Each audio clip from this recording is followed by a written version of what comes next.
नमस्कार मित्रांनो, तर मालिकेच्या येणाऱ्या एपिसोडमध्ये आपल्याला असं बघायला मिळत आहे की आता यश आणि रेवती यांच्या लग्नाच्या सगळ्या काही तयारीला सुरुवात झालेली असते. आता रेवतीच्या म्हणजेच लीलाच्या घरी माहेरी साड्या मागवण्यात आलेल्या असतात आणि लग्नासाठी सगळ्या साड्या सिलेक्ट करणार करणार असतात लोक. तेवढ्यात आता लक्ष्मी म्हणते की मला काय वाटतं, तुम्ही वरमाई म्हणून दुर्गा वहिनींना सुद्धा एक साडी घ्यायला हवी, असं ती कालिंदीला वगैरे म्हणत असते. तेवढ्यात आता दुर्गा एक साडी सिलेक्ट करते आणि ती खूप महागडी साडी असते. दुर्गाला वाटतं की लीलाच्या माहेरची लोक ही साडी काय अफोर्ड करू शकत नाही आणि त्यामुळे त्यांचा चांगलाच अपमान होणार आहे. त्यांना पुन्हा एकदा त्यांच्या परिस्थितीची जाणीव करून द्यायचा हा चांगला चान्स आहे. तेवढ्यात कालिंदी ती साडी उचलते आणि मोहितेंना दाखवते, म्हणजेच लीलाच्या बाबांना, आणि म्हणते बघा ही साडी.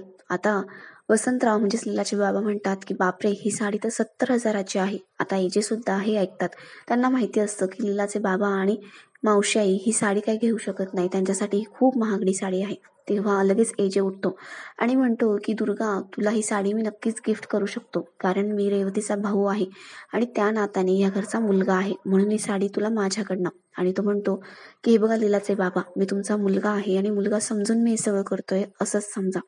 लीला आता खूप खुश झालेली असते आणि ती म्हणत असते की एजे माझ्या माहेरच्यांचा किती विचार करता. असा नवरा सगळ्यांना मिळत नाही, पण तसा नवरा मला मिळाला आहे जो माझ्या माहेरच्यांचा खूप विचार करतो, त्यांच्या मान सन्मानाचा खूप विचार करतो. एजे म्हणतो, लीला, तुझ्या चेहऱ्यावरची स्माईल बघण्यासाठी ना मी काहीही करू शकतो. तुला आनंदात ठेवायचंय मला, बस, बाकी मला काहीही नको.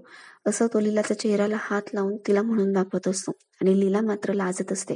ती खूप खुश झालेली असते, तिला खूप समाधान वाटत असतं. तर मग बघूया पुढे काय होतंय ते. आता एजे प्रत्येक वेळेला लीला आणि तिच्या घरच्यांना कसा सांभाळून घेतोय ते. अशाच इंटरेस्टिंग अपडेटसाठी तुम्ही आमच्याशी कनेक्टेड राहा आणि आमच्या चॅनलला नक्की सबस्क्राईब करा. धन्यवाद.